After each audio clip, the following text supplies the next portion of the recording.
I know that you're an '80s kid, and you were on tour with Prophets of Rage, and Chuck D is probably the most '80s, one of the most '80s you can get. And in an interview, you'd said talking to him is like cracking the Da Vinci Code, and he lives in our area. He lives in Ventura County, and he hangs out with us, and he supports us a lot.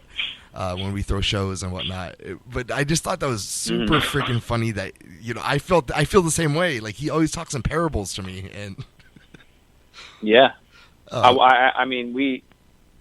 felt like I was in Almost Famous a few times because they would play, and then I traveled with them a couple times because I'm friends with Tim and Tom as well, and then.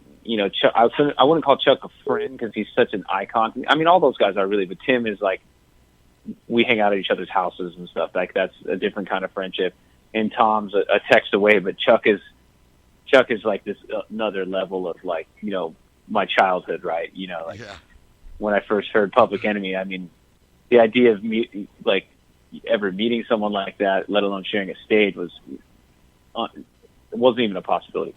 So, hanging out with him, I'd be like, Chuck, how did you know about all this stuff in the 80s before you could just type in Google, search what,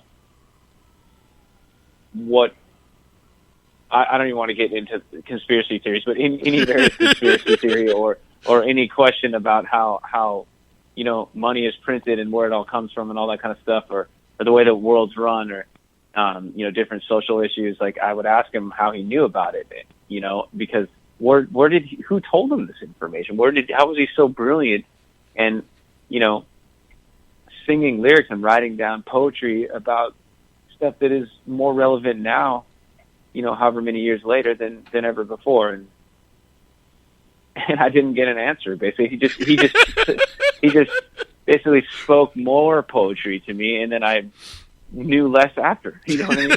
Which is a great skill he has, and what a sweet, gentle man, and, what a great guy. Yeah, I interviewed him for like an hour, and I swear to God, I mean, even to this day, like, I don't think he answered one of my fucking questions. I'm pretty sure he didn't. He didn't. He just blew your mind and left. You know what I mean? That's what he does.